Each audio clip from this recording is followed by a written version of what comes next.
Bago tayo magumpisa sa ating istorya, i-comment mo naman kung taga-saan ka at anong oras ka nanonood ngayon. Malay mo, sa simpleng pag-comment mo, may makabasa rin na katulad mong may pinagdadaanan at maramdaman niyang hindi siya nag-iisa sa mundong ito. Sa gitna ng malawak na bakuran ng Aranja Mansion, may isang lumang puno ng akasya na halos kasabay ng tumanda ng bahay. Sa ilalim ng punong iyon madalas nakaupo si Liora Vellana Aranja noong bata pa siya, habang hawak ang maliit na notebook na regalo ng kanyang ina. Doon niya sinusulat ang mga pangarap niya, ang mga takot niya, at ang mga tanong na hindi niya kayang sabihin ng harapan sa kanyang ama. "Ma, bakit ang bilis mong nawala?" Minsan niyang ibinulong sa hangin habang tinititigan ang lumang litrato ng kanyang inang si Celestina. 12 taong gulang si Liora nang pumanaw si Celestina dahil sa komplikasyon sa puso. Hindi basta ordinaryong babae si Celestina. Sa mga mata ng mga taong nakakakilala sa kanya, siya ay mabait, tahimik, at matalinong negosyante. Siya ang unang nagtayo ng maliit na foundation sa kanilang bayan, tumulong sa mga batang walang pambayad sa eskwela at nagbigay ng hanap buhay sa mga inang iniwan ng asawa. Pero para kay Liora, hindi foundation, lupa o negosyo ang pinakamahalagang iniwan ng kanyang ina. Ang pinakamahalaga ay ang alaala ng isang babaeng kahit hirap ng huminga ay nagawa pa ring ngumiti at sabihing, "Anak, kahit anong mangyari, huwag mong hahayaang ipaniwala nila sa iyo na maliit ka lang." Noong buhay pa si Celestina, masaya ang bahay. Tuwing linggo sabay-sabay silang kumakain ni Don Solferino Aranja sa mahabang hapag. Kahit abala ang ama sa negosyo, umuuwi ito ng maaga kapag alam niyang naghihintay si Liora sa sala. Minsan pa nga, tinuruan siya nitong magbisikleta sa likod ng mansyon at habang natutumba siya sa damuhan, naririnig niya ang malakas na tawa ng ama. "Kaya mo yan, Lia," sabi ni Oni Solferino. "Anak kita, hindi sumusuko ang anak ko." Ngunit matapos ilibing si Celestina, unti-unting lumamig ang bahay. Ang dating maliwanag na sala ay naging tahimik. Ang dating maingay na kusina ay napalitan ng mga bulong. Si Don Solferino naman na dating matatag sa harap ng maraming tao ay parang nawalan ng direksyon. Madalas siyang nasa opisina, madalas gabi na umuwi, at kapag umuuwi ay diretso sa silid. Dala ang amoy ng alak at pagod. Sa unang taon ng pagkawala ni Celestina, sinubukan ni Liora na intindihin ng kanyang ama. Kapag hindi siya pinapansin, sinasabi niya sa sarili, "Nalulungkot lang si Papa." Kapag hindi dumadalo sa school events, sinasabi, "Marami lang siyang trabaho." Kapag nakalimutan ng birthday niya, pinipilit niyang ngumiti at iniisip na baka sa susunod na taon ay maaalala na nito. Ngulit dumating ang araw na hindi na lamang lungkot ang pumasok sa bahay. Dumating si Mirevna Salcedo. Unang nakita ni Liora si Mirevna sa isang charity dinner na ginanap sa Aranja Mansion. Matangkad ito, maporma at napakakinis magsalita. Suot nito ang kulay perlas na gown at palaging may ngiti sa labi na tila kabisado kung kailan ipapakita sa mga tao. Ipinakilala siya ni Don Solferino bilang isang kaibigan na tumutulong sa ilang proyekto ng kumpanya. Ngulit kay Liora, may kakaibang lamig sa mga mata ni Mirevna. Ngumingiti ito, pero hindi umaabot sa kanyang mga mata ang ngiting iyon. "Ah, ikaw pala si Liora," sabi ni Mirevna habang bahagyang yumuko para halikan siya sa pisngi. "Kamukha mo nga ang mama mo." "Salamat po," mahina niyang sagot. Sandaling tinitigan siya ni Mirevna mula ulo hanggang sa paa. "Tahimik ka pala. Mabuti yan. Mas gusto ng mga tao ang batang marunong lumugar." Hindi na unawaan ni Liora noon kung papuri ba yun o babala. Pero nang sumunod na mga buwan, unti-unti niyang nalaman ang ibig sabihin. Makaraan ng ilang panahon, pinakasalan ni Don Solferino si Mirevna. Walang malaking kasalan, walang masayang handaan. Para kay Liora, parang bigla na lamang may ibang babaeng umupo sa dating silya ng kanyang ina sa hapagkainan. Kasama ring lumipat sa mansyon ang anak ni Mirevna na si Sabina Mirele, isang dalagitang halos kaedad ni Liora, nguit kabaliktaran niya sa lahat ng bagay. Kung si Liora ay tahimik at mahilig magbasa, si Sabina ay palaging maingay, mapangmata at mahilig mag-utos sa mga kasambahay. "Ang laki pala ng kwarto mo," sabi ni Sabina noong unang araw niya sa mansyon, habang walang paalam na pumasok sa silid ni Liora. "Pero parang luma ang gamit mo. Bakit may mga lumang kahon dito?" Alaala yan ni Mama. Sagot ni Liora agad na lumapit sa baul na nasa gilid ng kama. Pakiusap, huwag mong galawin. Ngumiti si Sabina. Ang seryoso mo naman. Patay naman siya, di ba? Parang may malamig na kamay na pumisil sa dibdib ni Liora. Huwag mong siyang pagsalitaan ng ganyan. Bakit? Susumbong mo ko kay Daddy Solferino? Taas kilay na sabi ni Sabina. Subukan mo. Tignan natin kung sino ang paniniwalaan niya. Doon nagsimula ang araw-araw na maliit na digmaan sa loob ng bahay. Hindi ito laging sigawan, hindi rin palaging sampalan o malaking gulo. Kadalasan, mas masakit dahil tahimik. Isang bamit ni Celestina ang biglang mawawala sa aparador ni Liora at makikita niyang suot ni Sabina sa garden party. Isang lumang libro ng kanyang ina ang matatagbo ang may punit na pahina. Minsan, ang kwintas mamimaliit na pendan na iniwan ni Celestina ay nakita niyang nasa dressing table ni Mirevna. Akin po yan, nanginginig na sabi ni Liora. Tumingin si Mirevna sa kanya sa salamin habang inaayos ang hikaw. Liora, nasa bahay ito ng tatay mo. Lahat ng nasa bahay na ito ay bahagi ng pamilya. Regalo po yan ni Mama sa akin. Dahan-dahang humarap si Mirevna. At ako na ngayon ang asawa ng papa mo. Matuto kang magbahagi. Hindi magandang tignan ng batang makasarili. Minsan gustong sumigaw ni Liora. Gusto niyang sabihin sa ama ang lahat. Pero sa tuwing susubukan niya, laging nauuna si Mirevna. Solferino, naririnig niyang sabi ng madrasta sa hapag habang malungkot ang kunwaring muka. Nag-aalala ako kay Liora. Parang hindi niya matanggap na may bago ka ng buhay. Kanina, tinabig niya si Sabina sa hagdan. Hindi totoo yan! Gulat na sabi ni Liora. Umiyak agad si Sabina, hawak ang braso. Daddy Solferino, ayoko na po sanang magsumbong pero natatakot po ako sa kanya. Napatingin si Don Solferino kay Liora. Lia, bakit mo ginawa ayon? Papa, hindi ko siya sa tinabig. Siya ang... Enough, putol ng ama. Hindi ito ang itinuro sa iyo ng mama mo. Ang linyang iyon ang pinakamasakit. Dahil sa tuwing ginagamit ni Solferino ang pangalan ni Celestina para pagalitan siya, pakiramdam ni Liora ay muli siyang iniiwan ng ina. Kahit alam niyang hindi iyon totoo. Sa mga sumunod na taon, lumaki si Liora na parang multo sa sariling bahay. Naroon siya sa mga family portraits, ngunit madalas nasa gilid. Naroon siya sa hapag, ngunit bihirang kausapin. Kapag may bisita, ipinapakilala siya ni Mirevna bilang anak ni Solferino sa una niyang asawa, habang si Sabina naman ay buong pagmamalaking tinatawag na aming dalaga. May iilang taong nakapansin sa tunay na kalagayan ni Liora. Isa na roon si Manang Dalisay, ang pinakamatandang kasambahay sa mansion. Siya ang dating nag-aalaga kay Celestina noong mahina na ito. Tuwing gabi, kapag tahimik na ang bahay, nagdadala siya ng mainit na gatas sa silid ni Liora. Kumain ka, iha.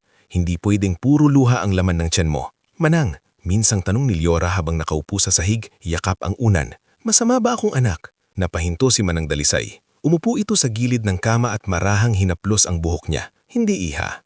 Minsan lang may mga matandang masyadong duwag harapin ng totoo, kaya ang bata ang pinagbubuntunan. Bukod kay Manang Dalisay, nariyan din si Timo, ang hardinerong tahimik ngumit mapagmasid. Madalas niyang nakikita si Sabina na nagtatawanan habang itinatapon ng mga bulaklak na inaalagaan ni Liora malapit sa puntod ni Celestina sa private garden. Hindi siya makapagsalita dahil natatakot siyang mawalan ng trabaho.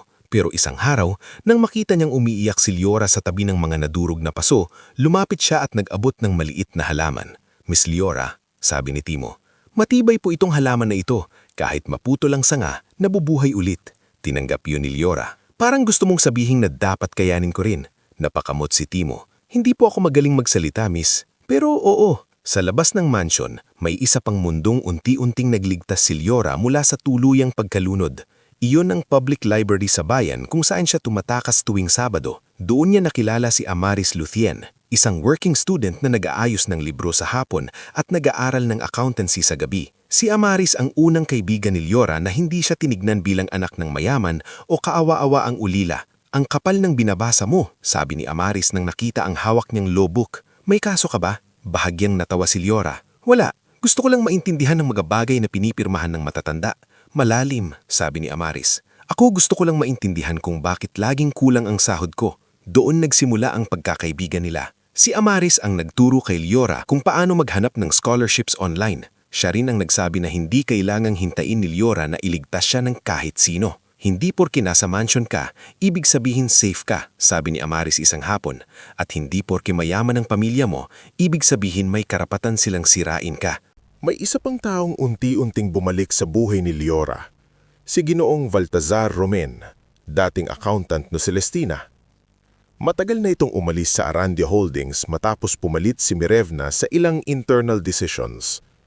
Isang araw, hinanap niya si Leora sa library at iniabot ang isang lumang envelope. "Miss Leora," sabi ni Baltazar, seryoso ang mukha. "May mga bagay na iniwan ng mama mo na dapat mong malaman pagdating ng tamang panahon." "Ano po ito?" tanong niya. "Mga kopya lang muna. Records ng ilang ari-arian at foundation documents. Hindi ko pa masasabi lahat, pero gusto kong mag-aral kang mabuti. Darating ang panahon na kailangan mong basahin ang mga dokumentong ito nang hindi ka kayang paikutan ng kahit sino." Kinabahan si Leora. "May tinatago po ba sila sa akin?" Matagal bago sumagot si Baltasar. "Ang mas tamang tanong, iha, ano ang pilit nilang itinatago mula sa iyo?" Hindi pa alam ni Leora noon na sa loob mismo ng mansyon, may ibang kamay nang naghahalongkat sa mga naiwan ni Celestina.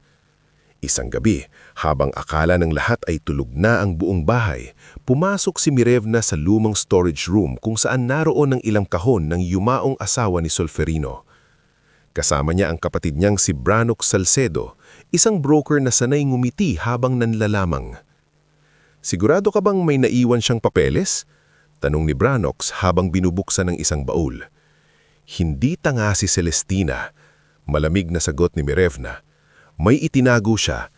Alam kong may dahilan kung bakit hindi pa rin maibebenta ni Solferino ang ilang lupa kahit siya ang nagpapatakbo ng kumpanya."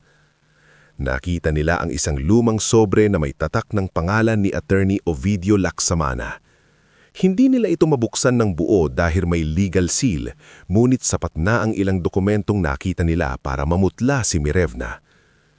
"Nakapangalan kay Leora?" bulong ni Branox. Naninig ang panga ni Mirevna sa galit. Hindi pwedeng mangyari ito. Hindi ako nagtiis sa bahay na ito para lang mapunta ang lahat sa batang iyon." "Ano ang gagawin mo?" Tumingin si Mirevna sa madilim na pasilyo kung saan nakasabit ang larawan ni Celestina. Sisiguraduhin kung bago pa niya malaman ang karapatan niya, wala nang maniniwala sa kanya. Kinabukasan, habang nag-aayos si Leora ng gamit sa silid, hindi niya alam na may plano ng binubuo laban sa kanya. Hindi niya alam na ang mga maliliik na pang-aapi ay magiging mas malaking bitag.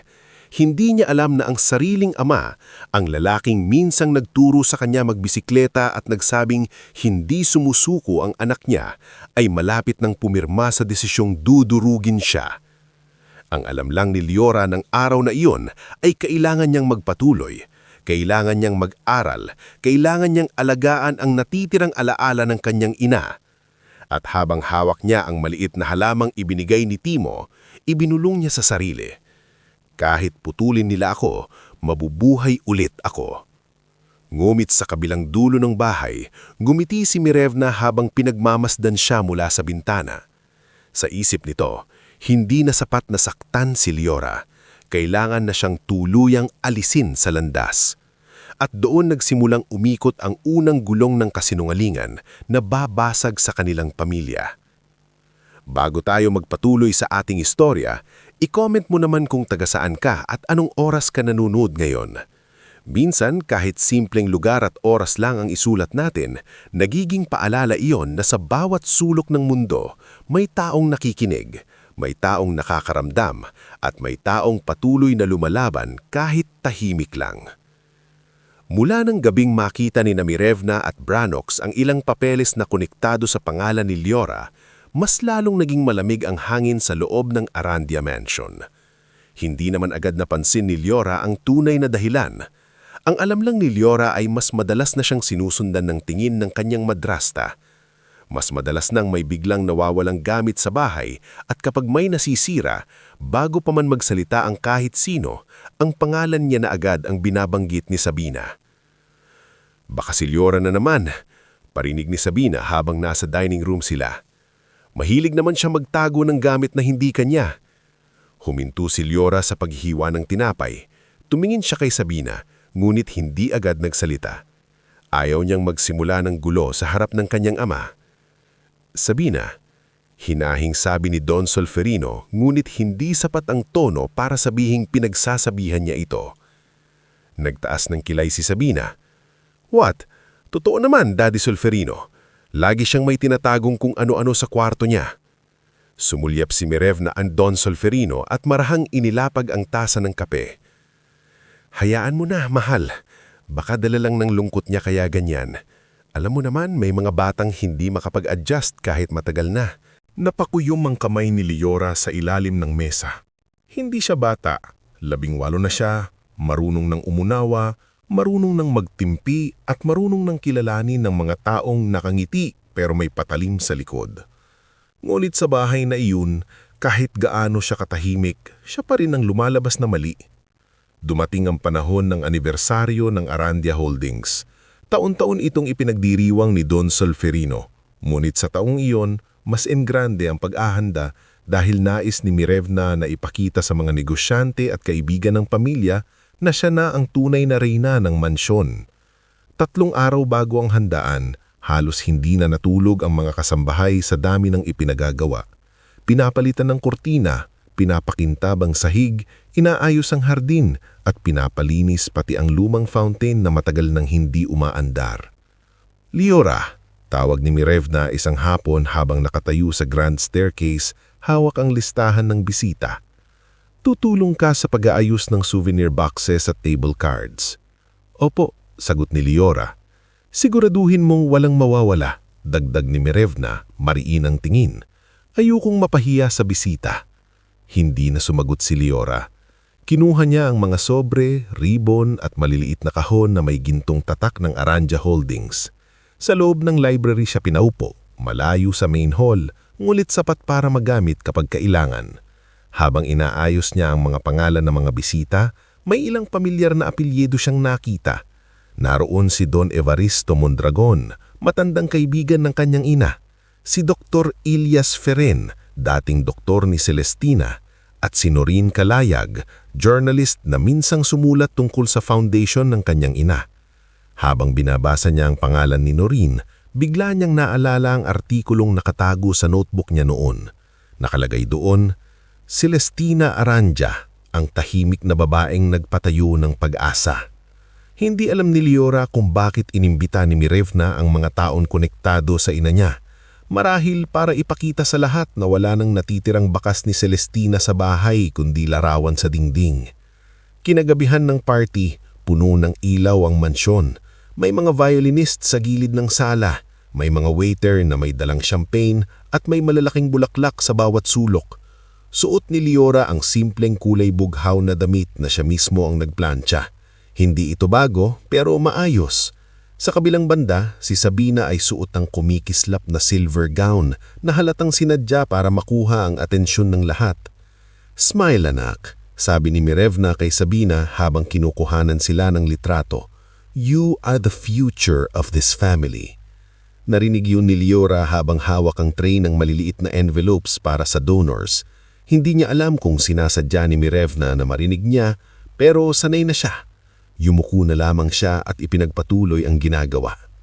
Lumapit sa kanya si Don Evaristo, isang matandang lalaking may tungkod at mabagal magsalita. Matagal niyang tinitigan si Liora, saka ngumiti ng malungkot. Ikaw si Liora, hindi ba? Tanong nito. Opo, magalang niyang sagot. Kamukha mo ang iyong ina kapag tahimik siyang nag-iisip. Sandali itong tumingin sa paligid, tila hinahanap si Celestina sa bawat sulok. Mabuting babae ang mama mo. Huwag mong kakalimutan yon kahit pa iba ang iparamdam sa iyo ng bahay na ito. Hindi agad nakasagot si Liora, para siyang biglang nakahawak sa mainit na ilaw sa gitna ng lamig na gabi. Salamat po. Bago pa sila makapag-usap ng mas mahaba, dumating si Mirevna at ngumiti ng malapad. Don Evaristo, mabuti naman at nakausap ninyo si Liora. Medyo mahiyain lang talaga siya. Minsan nga hirap kaming palapitin siya sa mga tao. Hindi nagsalita si Liora, ngulit napansin niya na hindi ngumiti si Don Evaristo kay Mirevna. Tumanggo lamang ito at lumayo. Ilang sandali pa, lumapit si Noreen Calayag kay Liora. May hawak itong maliit na recorder at notebook, ngulit hindi siya mukhang naghahanap ng intriga. Mas mukha siyang taong marunong makiramdam. Liora Aranja, tanong niya. Opo. Ako si Noreen. Nakilala ko ang mama mo noon. Tinulungan niya akong makapagtapos sa journalism internship ko. Hindi niya ipinagsabi sa kanino man yon. Ngumiti ito ng bahagya. Kumusta ka? Napatingin si Liora kay Mirevna na nasa kabilang dulo ng hall. Ayos lang po. Hindi kumbinsido si Noreen pero hindi na siya nagpumilit. Kung kailangan mo ng kausap, hanapin mo lang ako. Parang ordinaryong salita lamang iyon, ngunit sa gabing iyon, naging isa iyon sa mga maliliit na hibla ng pag-asa ni Liora. Natapos ang party ng halos hating gabi. Pagod ang lahat. Ang mga bisita ay nagsisimula ng umalis. Ang mga kasambahay ay nagliligpit ng baso at plato. Si Liora naman ay bumalik sa library para ayusin ang mga natirang envelopes at listahan. Hindi niya napansin na sa kabilang pasilyo, tahimik na pumasok si Brannock sa study room ni Don Solferino. Alam nito kung saan nakalagay ang mga mahahalagang gamit dahil matagal na siyang malayang nakakapasok sa mansyon sa utos ni Mirevna.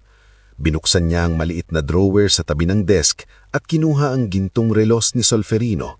Iyon ang relos na palaging ipinagmamalaki ng ama ni Liora dahil pamana raw ng kanyang lolo. Mabigat, makinang at madaling makilala. Sa labas ng study room, nakatayo si Sabina, nakakabahan ngulit pilit na nakangisi. "Bilisan mo," Bulong niya.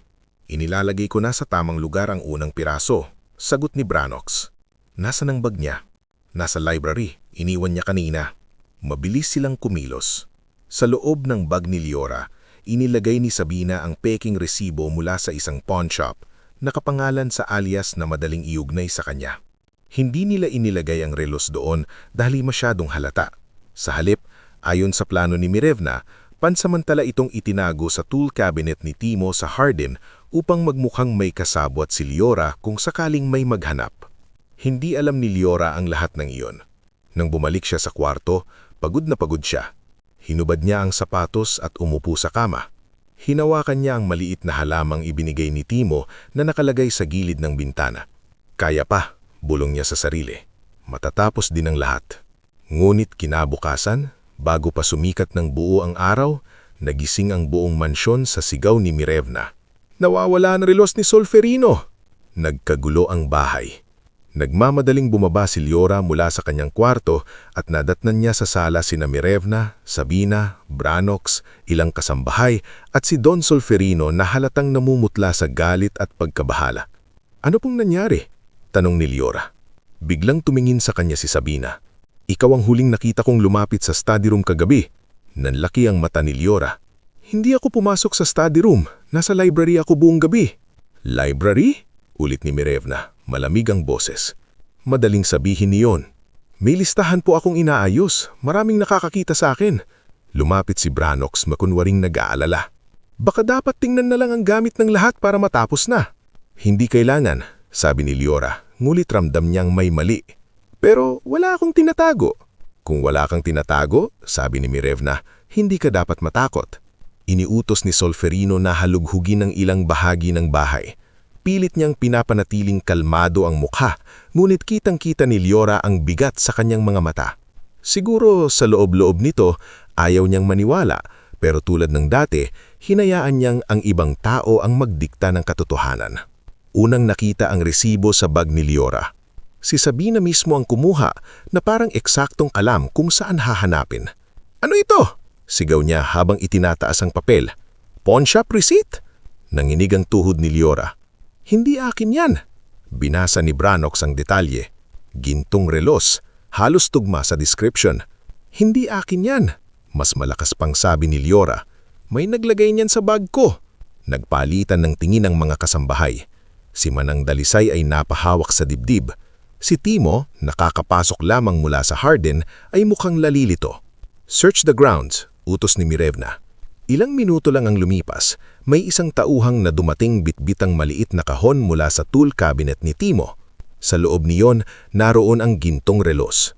"Sa cabinet ni Timo nakita," sabi ng tauhan. "Hindi po sa akin yan," nanginig na sabi ni Timo. "Wala po akong alam diyan." Tumingin si Mirevna kay Liora. "So, may kasabwat ka pa?" "Wala," halos mapasigaw si Liora. "Papa, pakiusap, kilaga mo ako. Hindi ako magnanakaw." Tumitig si Solferino sa anak. Sa loob ng ilang segundo, tila bumalik sa mukha niya ang ama na dati niyang kilala. Ang amang nagturo sa kanya magbisikleta. Ang amang nagsabing hindi sumusuko ang anak niya. Ngunit kinabukasan, mabilis iyong napalitan ng kahinaan, takot at pagkalito. Mirevna, mahinang sabi, "Baka pwedeng pag-usapan muna natin ito." "Pag-usapan?" Mariining sagot ni Mirevna. "Solferino, sa harap ng buong bahay may ebidensya. Kung hindi mo ito aaksyonan, iisipin ng lahat na kinukonsinti mo ang pagnanakaw dahil anak mo." "Pero anak ko siya." "At ako ang asawa mo," sagot ni Mirevna.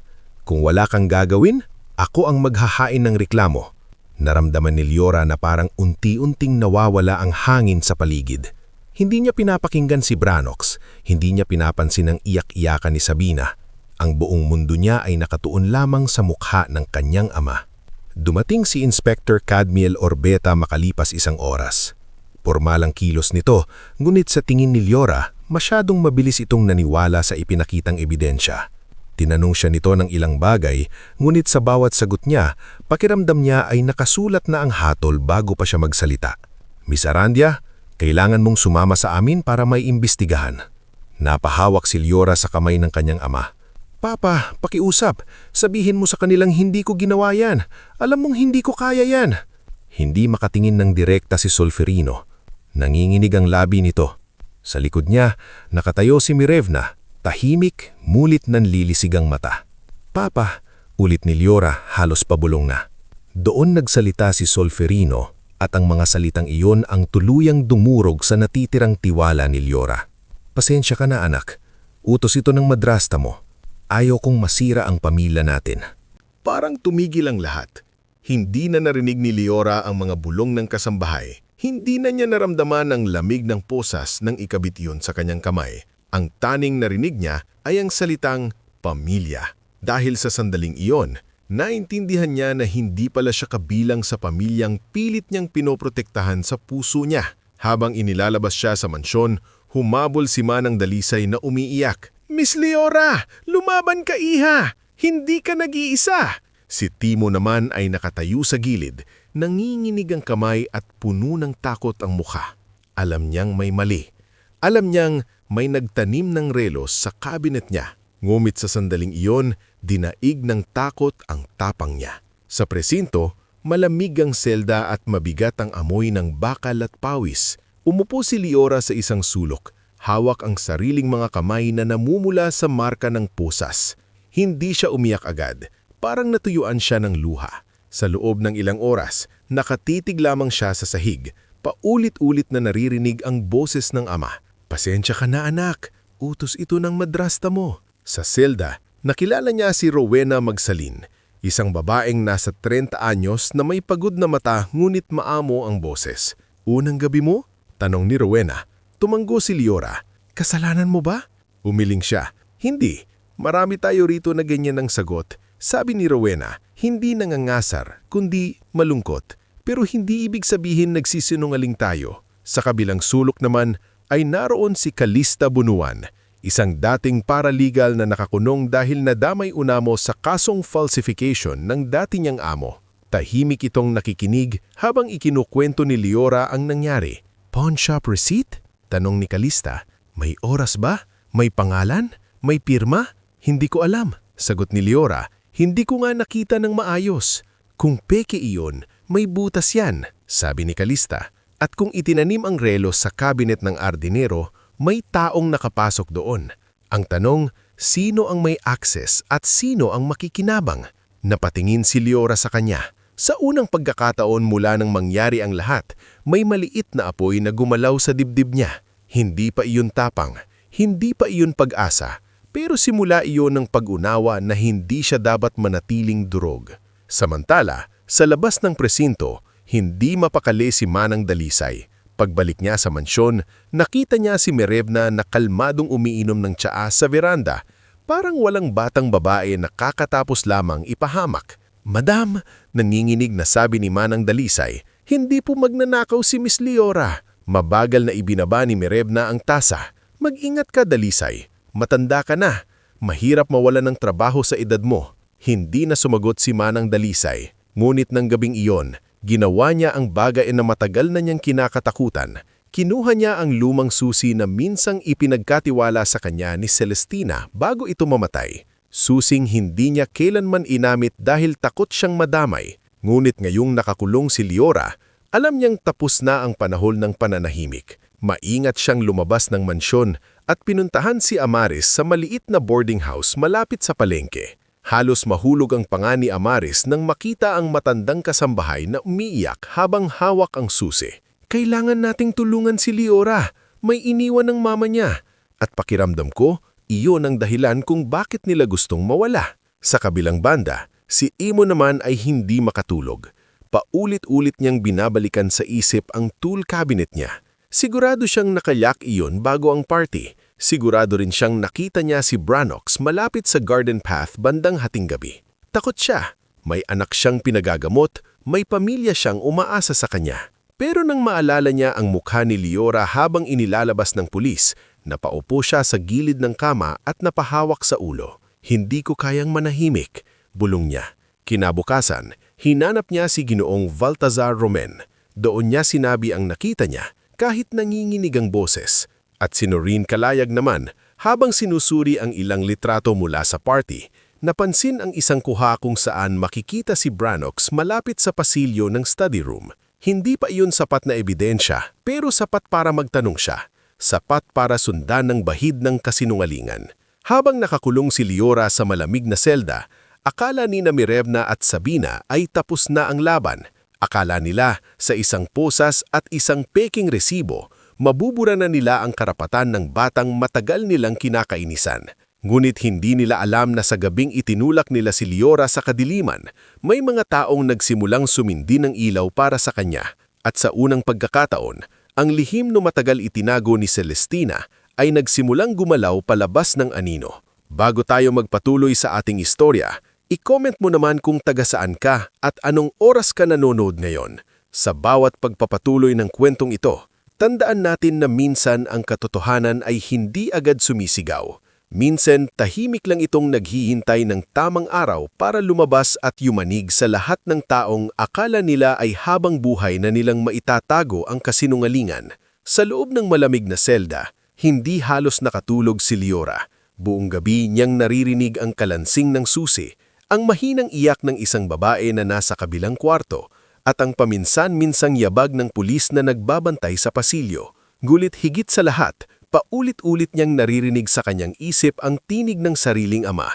"Pasensya ka na anak, utos ito ng madrasta mo."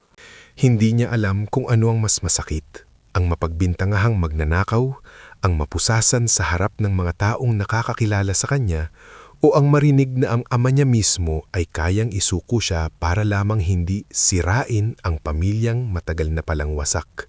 Nasa tabi niya si Rowena magsalin, tahimik na nagtitimpla ng kapeng ibinigay ng isang mabait na babaeng jail aide. Inabot nito kay Liora ang plastik na baso. "Uminom ka kahit kaunti," sabi ni Rowena. "Kapag gutom at puyat ka, mas madaling durugin ng takot ang utak mo." Tinanggap iyon ni Liora kahit halos hindi niya kayang lunukin. "Hindi ko maintindihan kung paano niya nagawa yun. Papa ko siya." Huminga ng malalim si Rowena. Minsan iha, may mga magulang na mahal ang anak nila sa salita pero duwag sila kapag kailangan ng patunayan sa gawa. Sa kabilang sulok, nakaupo si Calista Bunuan. Hawak ang punit-punit na notebook na ginagamit niya sa pagsusulat ng mga detalye ng kaso ng ibang detainee. Kahit nakakulong din siya, hindi nawala ang dating talas ng isip niya bilang paralegal. "Liora," tawag niya, "ulit-ulitin natin ang nangyari. Hindi para saktan ka, kundi para maalala mo ang butas sa kwento nila." Napatingin si Liora sa kanya. "Una," sabi ni Calista, "sabi nila ikaw ang huling nakita sa study room. Pero nasaan ang nagpatunay? Si Sabina lang?" "Oo," sagot ni Liora. "Pangalawa, may resibo sa bag mo pero hindi mo alam kung saan galing. Pangatlo, nahanap ang relos sa cabinet ni Timo. Ibig sabihin may kasabwat ka. Kadalasan kapag masyadong maraming ebidensyang biglang sumusulpot, ibig sabihin itinanim ang mga yan. Pero sino ang maniniwala sa akin?" Pabulong na tanong ni Liora. Tinitigan siya ni Calista. Maniniwala ang taong may hawak ng tamang ebidensya, kaya kailangan mang mabuhay ng matino hanggang makarating iyon. Habang sinusubukan ni Liora na kumapit sa maliit na pag-asang iyon, sa labas ng presinto ay kumikilos na ang mga taong matagal ding nanahimik. Nang gabing iyon, si Manang Dalisay ay hindi na bumalik sa mansyon matapos puntahan si Amaris. Sa maliit na boarding house ni Amaris malapit sa palengke, inilapag niya sa mesa ang lumang susi na iniwan sa kanya ni Celestina. Maliit lamang iyon, gawa sa brass, at may nakaukit na letrang C sa hawakan. "Manang, saan po ito susi?" tanong ni Amaris habang nakakabahang nakatingin dito. "Sa lumang baul ni Ma'am Celestina. Noong bago siya mamatay, sinabi niya sa akin, 'Dalisay, kung darating ang araw na hindi naligtas ang anak ko sa sarili niyang bahay, ibigay mo ito sa taong marunong tumulong sa kanya nang hindi humihingi ng kapalit.'" Napahawak si Amaris sa dibdib. "Bakit ngayon lang po?" Napaluha si Manang Dalisay. "Dahil natatakot ako, anak. Natatakot akong mawalan ng trabaho. Natatakot akong palayasin. Pero ngayong nakakulong na si Miss Liora, mas natatakot akong mamatay ang alam kong nanahimik ako habang sinisira siya." Hindi na nag-aaksya na si Amaris. Tinawagan niya si Ginoong Baltazar Romen na noong oras na iyon ay kausap naman si Timo sa maliit na opisina nito sa bayan. Nanginginig pa ang hardinero habang inuulit ang nakita niya noong gabi ng party. "Nakita ko po si Sir Branox malapit sa garden path. Akala ko po may kausap lang sa phone. Pero pagkatapos noon, kinabukasan, sa cabinet ko nahanap ang relos. Hindi ko po yun nilagay doon, Sir Baltazar. Isinusumpa ko po." Nanginit ang mata ni Baltazar.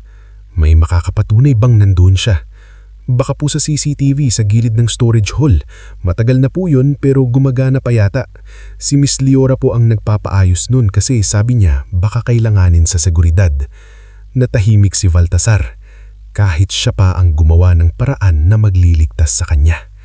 Ilang minuto pa lang, tumawag si Amaris. Nang marinig ni Baltazar ang tungkol sa susi ni Celestina, agad niyang pinuntahan ang boarding house. Magkakasama silang tatlo, si Amaris, Manang Dalisay at Baltazar, nang buksan nila ang lumang baol na matagal nang itinago sa isang maliit na storage unit na inuupahan pala ni Celestina noon pa man. Hindi ito itinago sa mansyon dahil barangid bago pa siya mamatay, alam na niyang may araw na hindi na magiging ligtas ang bahay na itinayo niya. Sa loob ng baul ay may lumang shore ni Celestina, ilang litrato ni Liora noon bata at isang sealed envelope na may pangalan ni Attorney Ovidio Lacsamana. Siya ang tunay na abogado ni Ma'am Celestina. Matagal ko na siyang hinahanap pero hindi ko alam kung saan siya lumipat matapos magretiro sa Maynila. Sa ilalim ng envelope ay may calling card na kupas na ang girid. Nakasulat doon ang pangalan ng isang maliit na law office sa Batangas. Hindi na sila naghintay ng umaga. Kahit gabi na, nagpadala si Amaris ng mensahe sa email address na nakalagay at si Baltazar naman ay tumawag sa lumang numero na halos himala pang gumana. Sa ikatlong ring, may matandang lalaking sumagot. "Ovidio Lacsamana speaking." Hindi agad nakapagsalita si Baltazar. Para bang sa simpleng sagot na iyon, may pintong bumukas mula sa nakaraan. "Attorney Ovidio," sabi niya.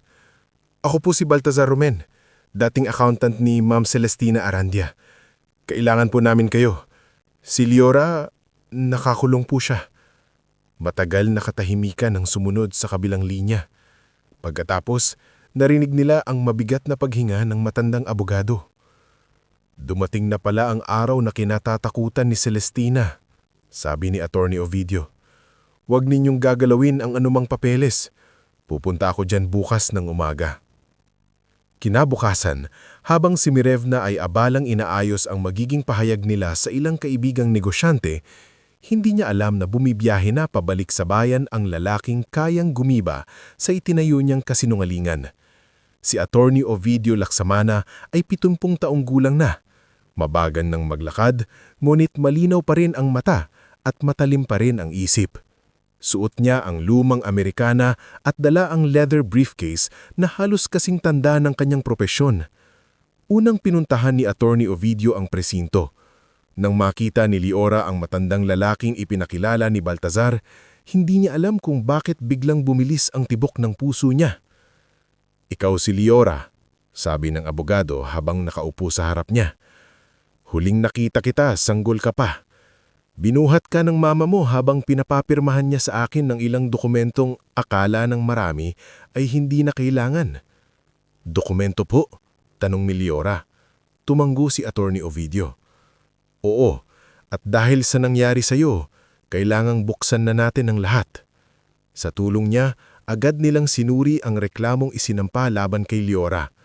Napansin ni Attorney Ovidio ang maraming butas.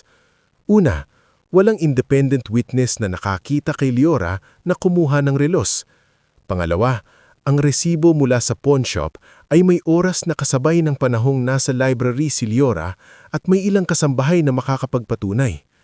Pangatlo, ang relos ay hindi nahanap sa kanya, kundi sa cabinet ni Timo, na maraming ao ang maaring makalapit sa gabi ng party. Pang-apat, lumitaw sa litrato ni Noreen na si Branox ay malapit sa study room sa oras na sinasabing nawala ang relos. Hindi pa ito tapos, sabi ni Attorney Ovidio kay Liora. Pero sapat ito para hamunin ang reklamo. At kapag nailabas ka namin, hindi ka babalik sa mansyon bilang batang nagmamakaawa. Haharap ka roon bilang tagapagmana ng katotohanan. Hindi na napigilan ni Liora ang luha. May ginawa po ba si Mama para sa akin? Lumambot ang mukha ng matandang abogado. Anak, halos lahat ng ginawa ng mama mo sa huling taon ng buhay niya ay para sa iyo. Makalipas ang 2 araw, pansamantalang nakalaya si Liora habang nagpapatuloy ang investigasyon. Hindi iyon dramatikong paglaya na puno ng sigawan. Tahimik lamang siyang lumamas ng presinto, suot pa rin ng simpleng damit. Pagod ang mukha, ngulit iba na ang tindig. Nandun si Amaris, Manang Dalisay, Baltazar, Timo at maging si Noreen na may hawak ng kopya ng ilang litrato mula sa party. Nang makita ni Timo si Liora, agad itong yumuko. Miss Liora, patawarin niyo po ako. Dapat nagsalita agad ako. Hindi galit ang tingin ni Liora, ngunit may lungkot doon. Takot ka, Timo. Naiintindihan ko. Pero sana sa susunod, huwag mong hayaang mauna ang takot kesa sa tama. Opo, nanginginig niyang sagot. Tutulong po ako. Sasabihin ko lahat. Hindi muna umuwi si Liora sa mansyon. Sa halip, dinala siya ni Attorney Ovidio sa isang maliit na conference room sa lumang opisina ni Baltasar. Doon inihanda ang unang pagbasa ng mahahalagang bahagi ng huling habilin ni Celestina Arandia. Ngunit ayon sa batas at sa nakasaad sa dokumento, kailangang ipatawang sina Don Solferino, Mirevna at iba pang may kaugnayan dahil may epekto ito sa kontrol ng ilang ari-arian. Nang dumating ang araw ng legal na conference sa Arandia Mansion, bumalik si Liora hindi bilang anak na nanginginig sa takot, kundi bilang babaeng may hawak ng sariling pangalan. Kasama niya sina Attorney Ovidio, Baltazar, Amaris, Manang Dalisay, Timo at Noreen. Naroon din sina Don Solferino, Mirevna, Sabina, Branox at ang abogado nilang si Attorney Pelagio Dornez. Pagpasok ni Liora sa sala, sandaling natahimik ang lahat. Si Solferino ay tila gustong lumapit, ngunit hindi niya alam kung paano. Si Mirevna naman ay ngumitit, pero halatang nanigas ang panga. Akala ko ba tapos na ang dramang ito? Malamig na sabi ni Mirevna. Bakit kailangan pang dito gawin? Sumagot si Attorney Ovidio habang inaayos ang salamin. Dahil dito nagsimula ang paglabag sa habilin ni Celestina Arandia.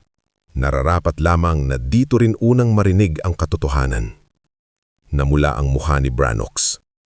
Ano bang kinalaman ng patay sa kaso ng pagnanakaw? Napatingin si Liora sa kanya. Mas marami kesa sa inaakala mo. Binuksan ni Attorney Ovidio ang leather briefcase at inilabas ang makapal na envelope na may selyo. Tahimik ang buong sala. Kahit ang orasan sa dingding ay parang mas malakas ang tiktak. Ang dokumentong ito, simula ng abogado, ay huling habilin ni Celestina Viana Arandia. Ginawa 11 buwan bago siya pumanaw at nireview sa 3 buwan bago ang kanyang pagkamatay. May kasama itong trust provisions, estate protections, at conditional clauses na partikular na nakatuon sa kaligtasan ng kanyang anak na si Liora Viana Arandia, napalunok si Solferino. Bakit hindi ko alam ito? Tumingin sa kanya si Attorney Ovidio. Dahil Don Solferino, iyon ang malinaw na bilin ng asawa ninyo. Unti-unting binasa ng abogado ang nilalaman.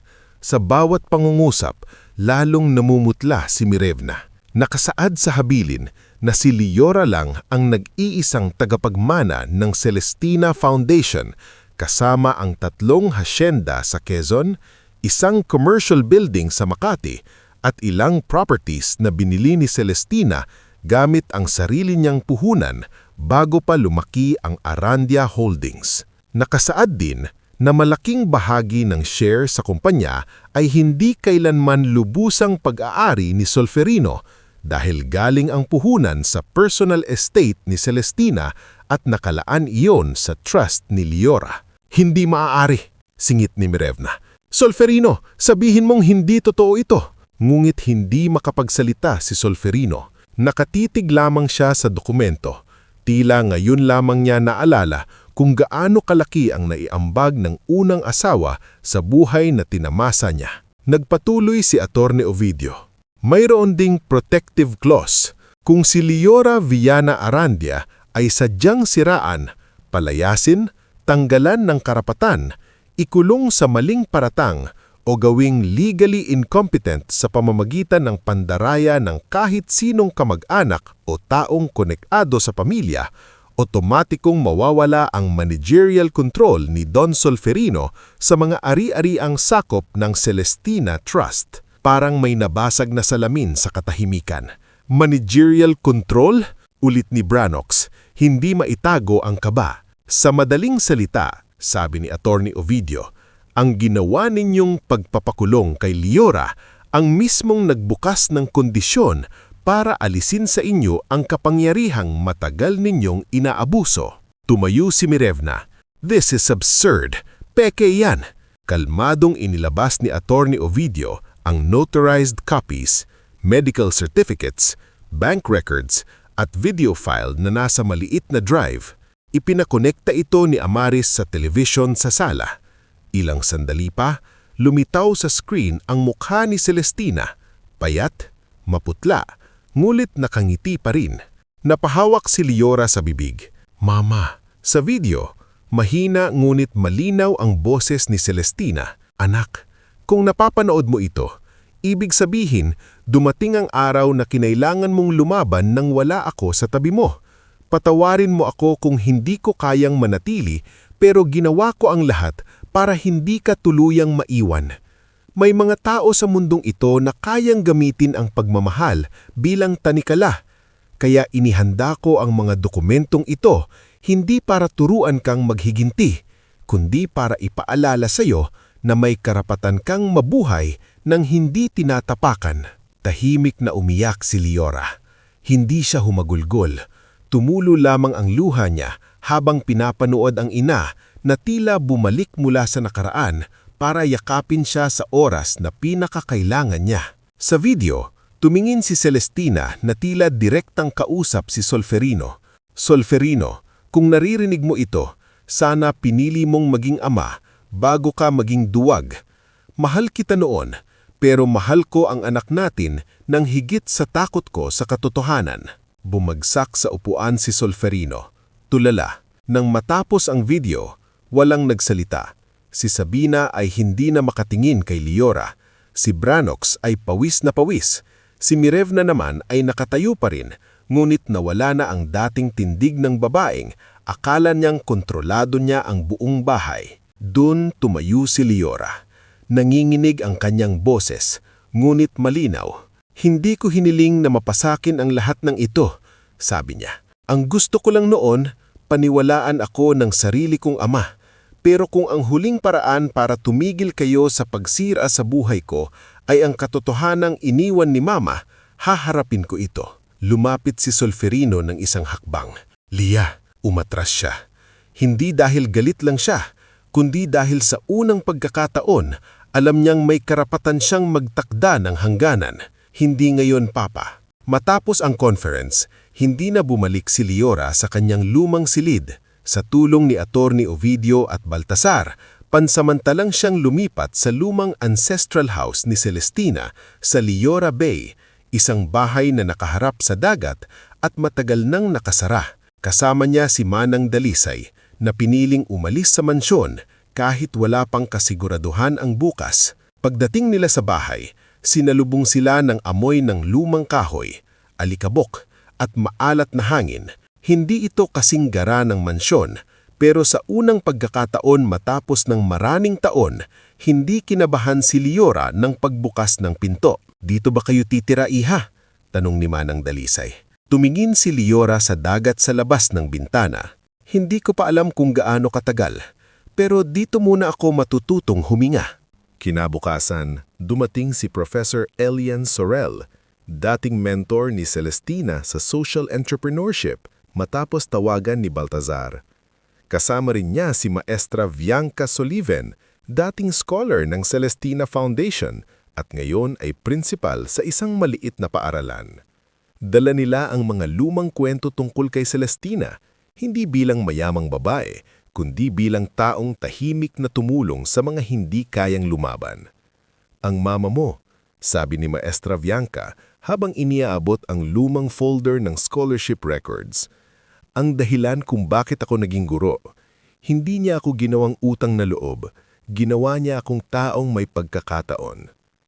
Tahimik na binuklat ni Liora ang folder. Nakita niya ang mga pangalan ng mga batang napag-aral, mga inang nabigyan ng hanap buhay, at mga pamilyang natulungan. Sa bawat pahina, mas nakikilala niya ang ina na akala niya ay nawala ng maaga. Hindi pala nawala si Celestina. Naiwan siya sa bawat buhay na binago niya. Sa gabing iyon, naupo si Liora sa veranda ng ancestral house. Hawak niya ang locket ng ina at ang maliit na halaman ni Timo na dinala niya mula sa mansyon. Sa malayo, naririnig ang alon. Sa unang pagkakataon, hindi lamang sakit ang laman ng dibdib niya. May takot pa rin, may galit pa rin, may sugat pa rin na hindi basta gagaling. Pero may bago na ring layunin. Hindi na siya ang batang naghihintay na ipagtanggol ng ama. Hindi na siya ang anak na nakatayo sa gilid ng sariling bahay. Siya na ang tagapagmana ng katotohanan ni Celestina. At habang unti-unting sumisikat ang araw sa Liora Bay, alam niyang hindi pa tapos ang laban. Ngunit sa pagkakataong ito, hindi na siya lalaban para patunayan lang na hindi siya magnanakaw. Lalaban siya para buuin ang buhay na sinubukang agawin sa kanya. Bago tayo magpatuloy sa ating istorya, i-comment mo naman kung taga saan ka at anong oras ka nanonood ngayon. Sa pagpapatuloy ng kwentong ito, tandaan natin na hindi lahat ng pagbangon ay biglang nangyayari. Minsan, nagsisimula lang ito sa isang tahimik na umaga, sa isang pusong sugatan, at sa isang taong nagsasabing, "Hindi pa tapos ang buhay ko."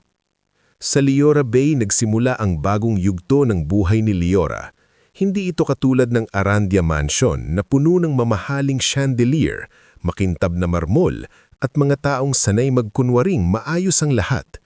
Ang ancestral house ni Celestina ay mas simple.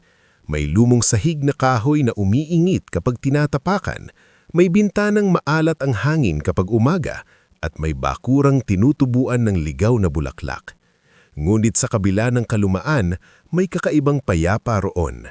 Walang sigaw ni Sabina, walang malamig na mata ni Mirevna, walang ama na nakaupo sa dulo ng hapag ngunit hindi kayang ipagtanggol ang sariling anak.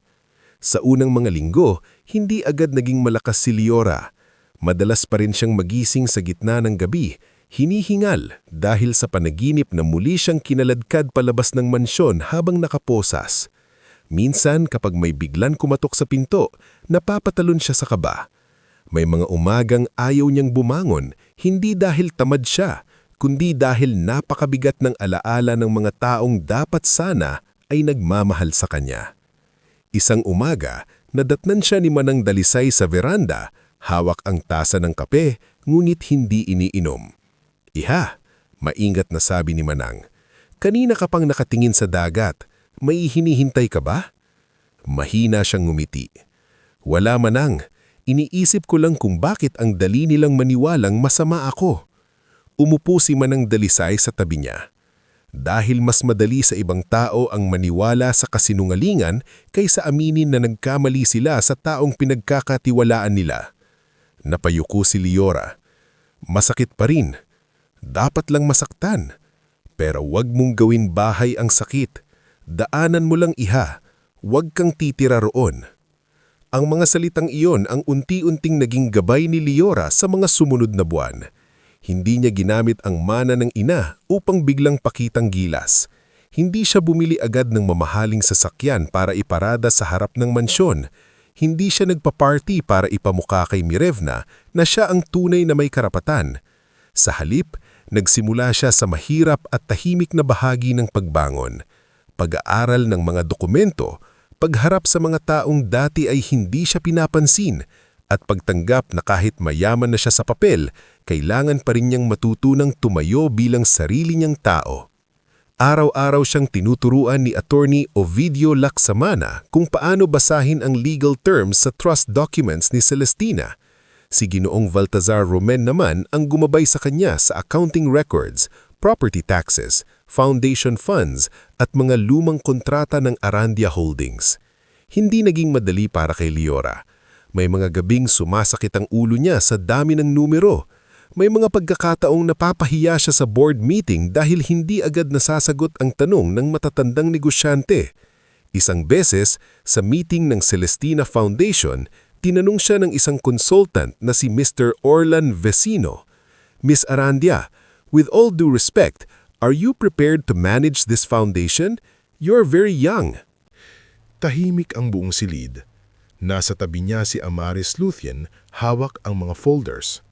Sa kabilang dulo naman ay nakaupo si Professor Ilian Surel at Maestra Bianca Sullivan. Huminga ng malalim si Liora. Dati, baka yumuko na lamang siya. Dati, baka naghintay siyang may ibang sumagot para sa kanya. Ngunit hindi na siya ang dating Liora. Hindi pa ako perpekto, sagot niya. Pero handa akong matuto. At mas mabuti nang aminin ko ang hindi ko alam kaysa magpanggap akong marunong habang sinisira ang pinaghirapan ng iba. Kung may pagkukulang ako, ituro ninyo. Pero kung ang tanong ninyo ay kung may karapatan ba akong ipagpatuloy ang sinimulan ng aking ina, ang sagot ko ay oo. Pagkatapos noon, walang agad nakapagsalita. Si Professor Ilian ang unang tumanggo. Then let us begin properly, sabi nito. A leader who admits she is learning can still become better than those who pretend they never fail. Lumipas ang isang taon. Unti-unting lumawak ang mundo ni Liora. Hindi na lang siya nakaupo sa veranda at tumitingin sa dagat. Nagsimula siyang maglibot sa mga ari-arian ng trust. Pinuntahan niya ang 3 hacienda sa Quezon na dati ay pinapauupahan ng palugi dahil sa maling pamamahala. Nakita niya ang mga magsasakang matagal nang naghihintay ng maayos na kontrata. Doon niya nakilala si Mang Edrion Pamaloy, leader ng mga tenant farmer, isang lalaking sunog ang balat sa araw ngunit diretsyo ang tingin kapag nagsasalita. Ma'am Liora, sabi ni Mang Edrion, hindi namin kailangan ng awa. Ang kailangan namin ay patas na kasunduan. Kung lupa ng mama ninyo ito, sana maramdaman naming hindi lang kaming numero sa papel. Hindi nasaktan si Liora sa diretsong salita nito. Sa halip, isinulat niya iyon sa notebook. Tama po kayo, hindi ko kayo bibigyan ng pangakong hindi ko kayang tuparin, pero uumpisahan natin sa malinaw na kontrata at tamang pasahod. Sa tulong ni Baltazar at Amaris, inayos nila ang records ng hacienda. May natuklasan silang ilang bayaring nawawala at ilang broker na sumisingil ng sobra sa mga magsasaka.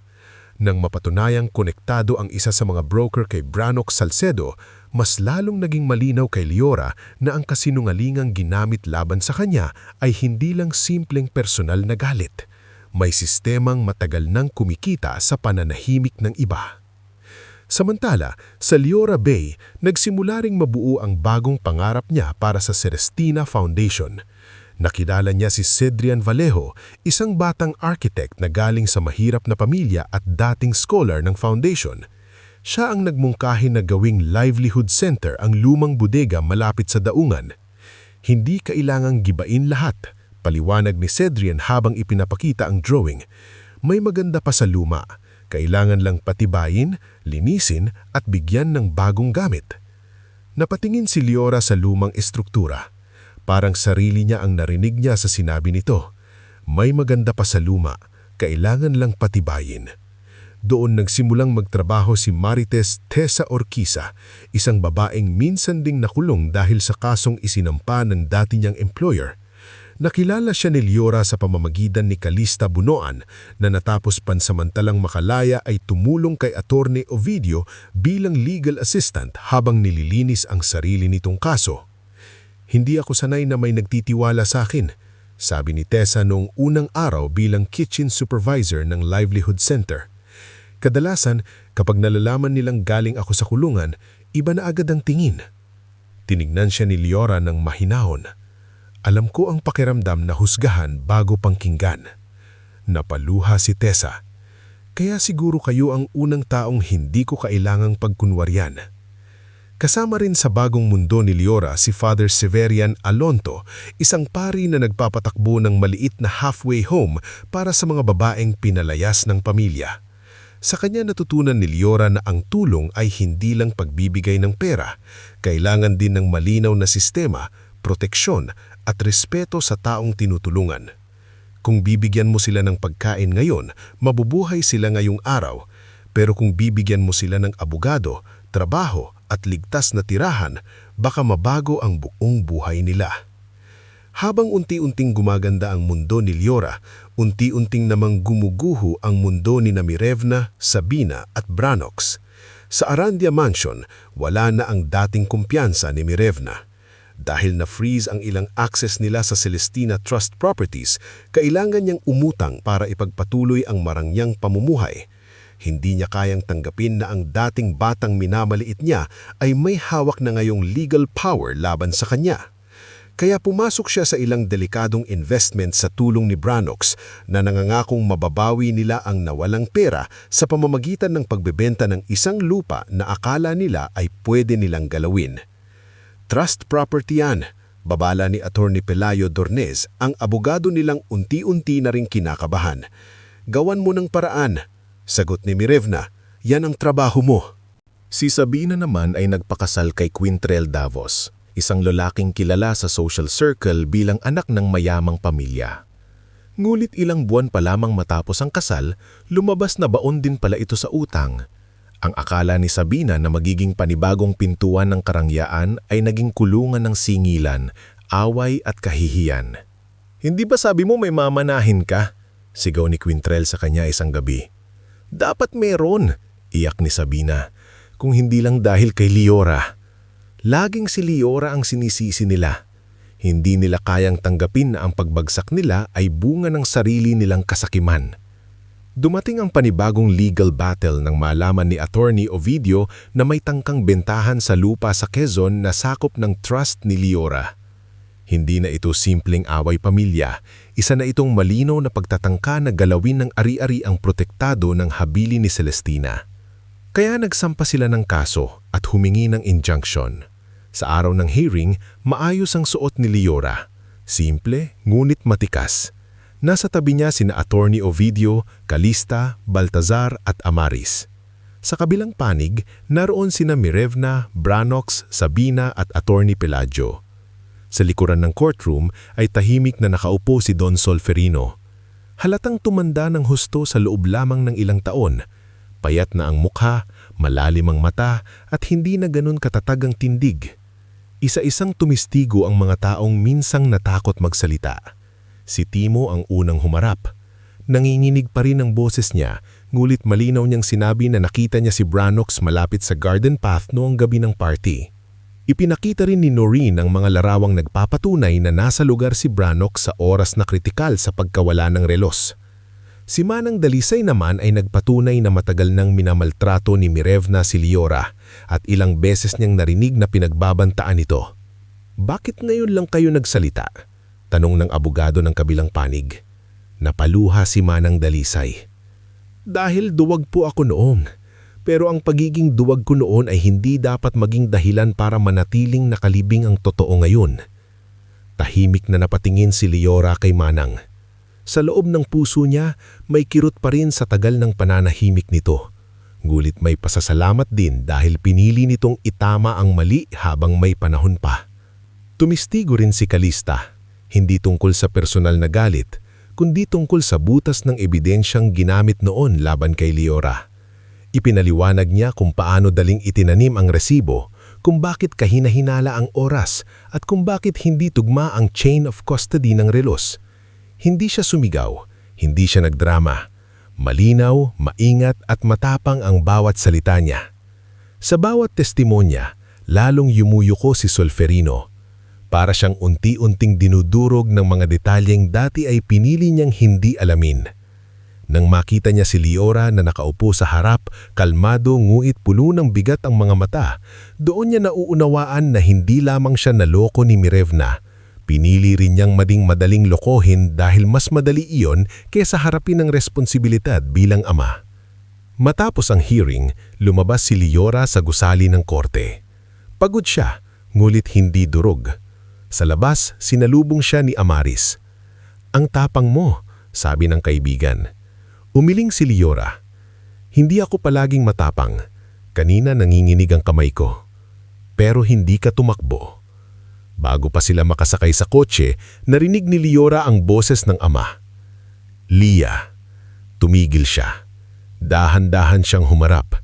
Nakatayo si Don Solferino sa ilang hakbang ang layo, hawak ang sombrero na parang hindi alam kung saan ilalagay ang kamay. Wala na sa kanya ang dating anyo ng makapangyarihang negosyante. Sa sandaling iyon, mukha lamang siyang matandang lalaking huli nang nauunawaan ang halaga ng anak na itinulak niya palayo. "Anak, hindi ko alam kung paano ako magsisimula." Matagal siyang tinitigan ni Liora. Marami siyang gustong sabihin. Gusto niyang itanong kung bakit hindi sapat ang pag-iyak niya noon. Bakit hindi sapat ang pakikiusap niya?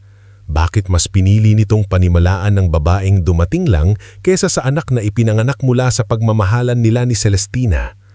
Ngunit nang magsalita siya, kalmado ang tinig niya. "Papa, ang problema, hindi lang dahil hindi mo alam. Ang problema, hindi mo piniling alamin." Napapikit si Solferino na parang sinaksak sa dibdib. "Lia, pinagsisisihan ko ang lahat. Alam ko, pero hindi porket nagsisisi ka na ay babalik agad ako sa pagiging anak na handang kalimutan ng lahat para lang gumaan ang pakiramdam mo." Tumulo ang luha ni Solferino. "May pag-asa pa ba tayo?" Tumingin si Liora sa malayo, sa daanang dinaraanan ng mga taong may kanya-kanyang laban. "Hindi ko alam. Pero kung meron man, hindi iyon magsisimula sa paghingi mo ng tawad. Magsisimula iyon sa pagtanggap mo ng buong katotohanan, kahit ikaw ang masaktan." Hindi na siya naghintay ng sagot. Sumakay siya sa kotse kasama sina Amaris at Calista. Habang umaandar palayo, nakita niya sa side mirror ang ama niyang naiwan sa hagdan ng korte. Nag-iisa, nakayuko, at tilang na yun palang tunay na nawalan. Sa gabing iyon, bumalik si Liora sa Liora Bay. Hindi siya nagdiwang, hindi siya tumawalang malakas. Naupo lang siya sa veranda habang hawak ang lakit ni Celestina. "Ma," bulong niya, "hindi pa ako tapos, pero hindi na rin ako tulad ng dati." Sa malayo, patuloy ang alon sa pagdating at pag-alis. Ganon din ang buhay ni Liora. May mga sakit na dumarating, may mga taong umaalis. Ngunit may mga bagay ding bumabalik. Tapang, dignidad, at ang paniniwalang kahit gaano kalalim ang sugat, maaaring magsimula ulit ang isang tao nang hindi nililimot ang sarili. Bago tayo magpatuloy sa huling bahagi ng ating istorya, i-comment mo naman kung taga saan ka at anong oras ka nanonood ngayon. Sa pagtatakos ng kwentong ito, sana maalala natin na may mga sugat na hindi agad nawawala. Pero hindi ibig sabihin ay habang buhay na tayong nakakulong sa sakit. Minsan, ang tunay na katapusan ay hindi paghihingati, kundi ang araw na kaya mo nang tumayo nang hindi na nanginginig sa alaala ng mga taong nanakit sa iyo. Matapos ang gabing umuhi si Liora sa Liora Bay mula sa korte, hindi siya agad nakatulog. Nakaupo siya sa veranda, nakaharap sa dagat, habang hawak ang lakit ni Celestina. Sa loob ng maliit na lakit na iyon ay larawan ng kanyang ina noong bata pa ito. Nakangiti, simple ang ayos, at tila walang bahid ng lungkot. Minsan, kapag matagal itong tinitigan ni Liora, naiisip niya kung gaano kabigat para sa kanyang ina na ihanda ang lahat ng dokumento. habang unti-unti nang nanghihina ang katawan nito. Siguro alam mo na noon pa, bulong ni Leora sa hangin. Alam mong may araw na kailangan kong lumaban. Hindi sumagot ang dagat, ngunit sa tunog ng alon, parang may tahimik na pagpapaalala. Hindi na siya nag-iisa. Hindi na siya ang batang nakaupo sa ilalim ng akasya, naghihintay na mapansin ng ama. Hindi na rin siya ang dalagang kinakaladkad palabas ng mansyon habang nakaposas at pinapaniwalang wala siyang laban. Sa mga sumunod na buwan, lalong bumigat ang kaso laban kina Mirevna at Branox. Ang tangkang pagbenta sa lupang sakop ng Celestina Trust ang naging susi upang masilip ng korte ang iba pa nilang transaksyon. Sa tulong ni Attorney Ovidio Lacsamana, Calista Bunoan, Baltasar Romen at ng mga dokumentong nakalap ni Noreen Calayag, lumabas ang mas malawak na ebidensya ng pandaraya. Hindi pala iisang plano lamang ang ginawa ni Mirevna at Branox. Matagal na nilang kinakausap ang ilang broker para ilipat sa ibang pangalan ng ilang ari-arian na akala nila ay hindi na mababantayan ni Celestina. May mga peking authorization letter na ginamit, may mga maling valuation report, may mga resibo at pirma na halatang minadali at ginaya. At sa gitna ng lahat ng iyon, lumitaw ang pangalan ni Attorney Pelagio Dornez, ang abogado nilang matagal nang tumutulong itago ang baho ng mga kasunduan. Isang hapon, habang nasa opisina ni Attorney Ovidio Siliora, inilapag ni Noreen ang makapal na folder sa mesa. Ito ang report ko, sabi ni Noreen. Hindi ko ito ilalabas na parang chismis. Ipapasa muna natin sa korte at sa tamang ahensya. Pero Liora, kailangan mong malaman. May audio recording akong nakuha mula sa dating driver ni Branox. Napatingin si Liora. Audio? Tumanggo si Noreen. Naroon ang boses ni Mirevna. Hindi buo ang usapan pero malinaw ang sinabi niya. Tanggalin si Liora sa bahay, bago pa mabasa ang habilin. Saglit na tumahimik ang silid. Kahit handa na si Liora sa katotohanan, iba pa rin pala kapag naririnig mo mismo ang patunay na pinagplanuhan ang pagbagsak mo. Pwede ba nating gamitin? Tanong ni Calista. Sa ilalim sa authentication, sagot ni Attorney Ovidio. Pero kung mapapatunayan, malaking bigat yan. Hindi nagsalita si Liora, tumingin lamang siya sa folder.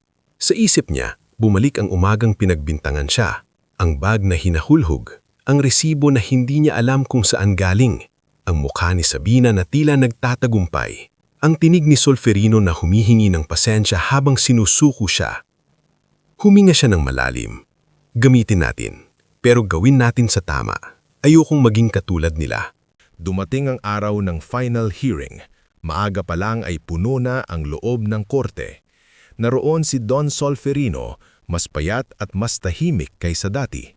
Naroon si Sabina, nakasuot ng mamahaling damit, ngumit hindi na maitago ang pagod sa mukha.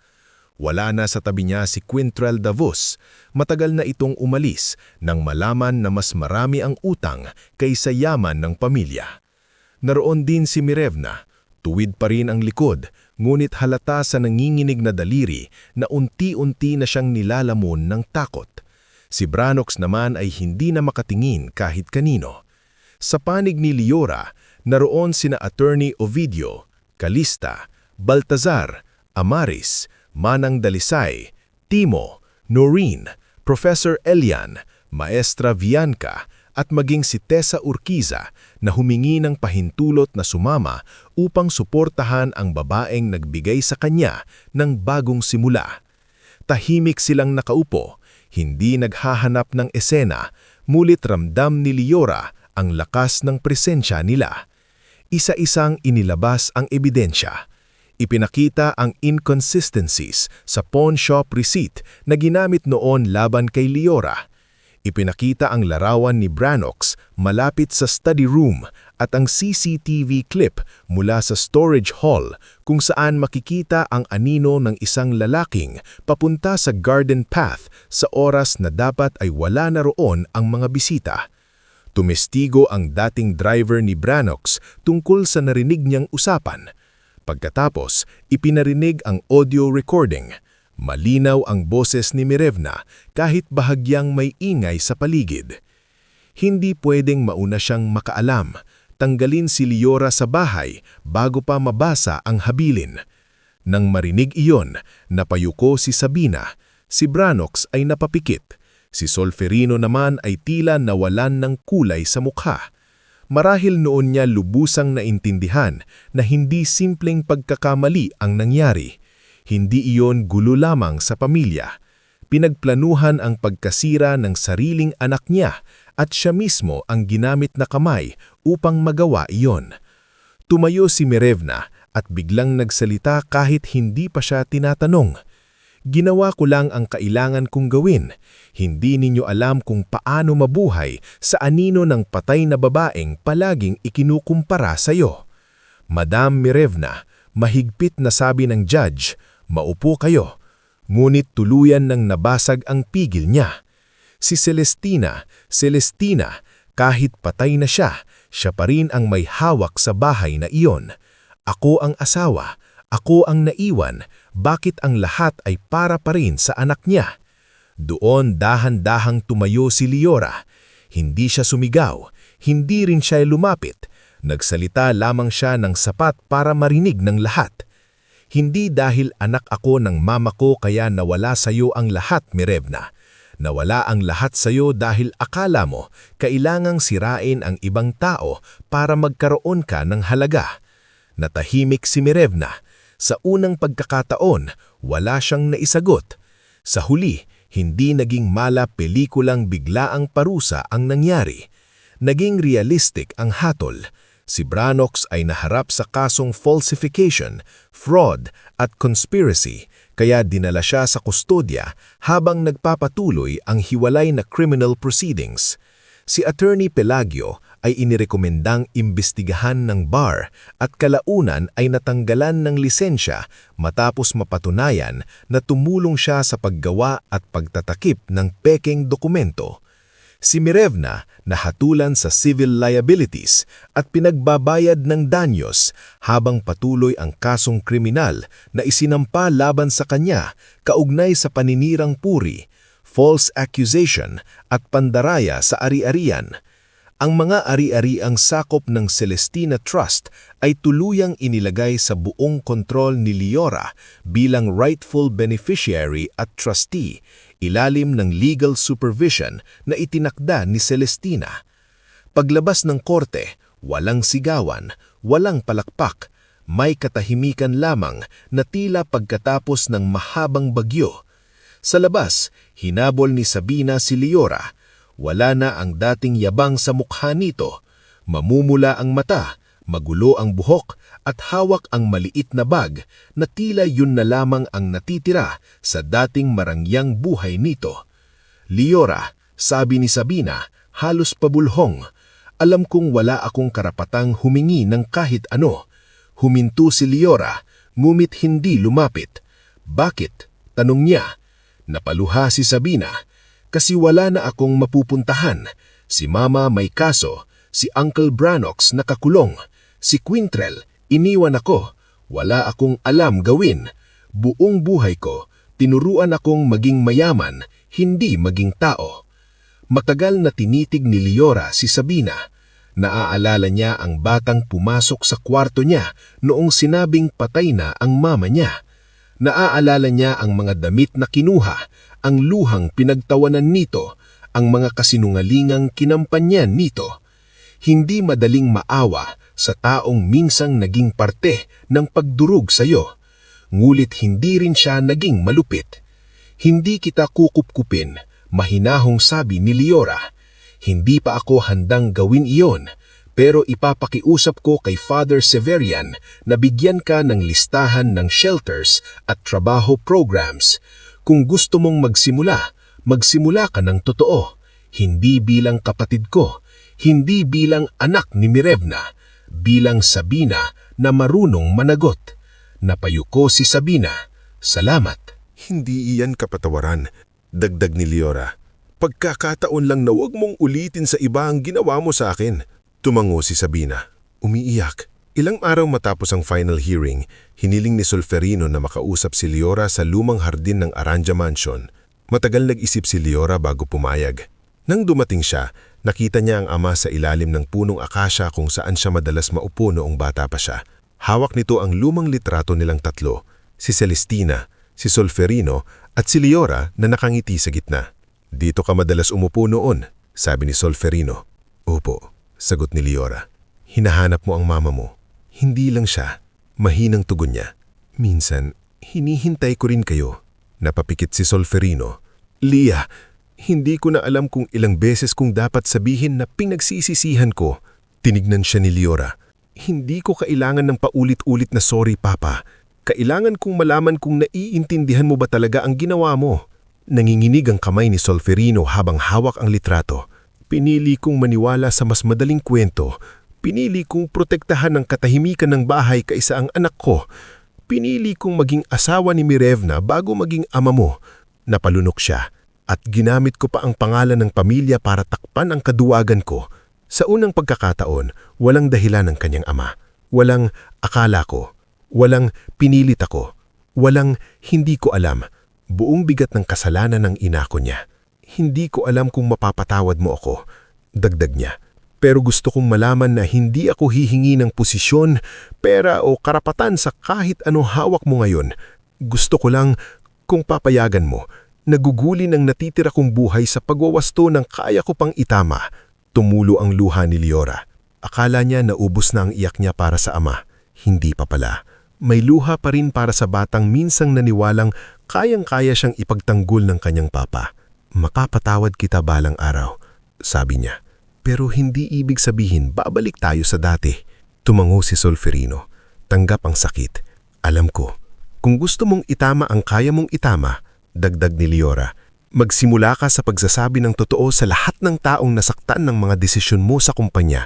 Magsimula ka sa pagharap sa board. Magsimula ka sa paghingi ng tawad sa mga kasambahay na pinatahimik mo at huwag mong asahan na lahat sila ay yayakap sa'yo. Oo, sagot niya. Gagawin ko. Makalipas ang ilang buwan, nagsimula ang mas tahimik ngunit mas makabuluhang pagbabago. Si Manang Dalisay ay binigyan ni Liora ng sariling maliit na bahay malapit sa Liora Bay, ngunit pinili pa rin itong tumulong sa foundation bilang tagapagpayo sa mga kabataang walang matakbuhan.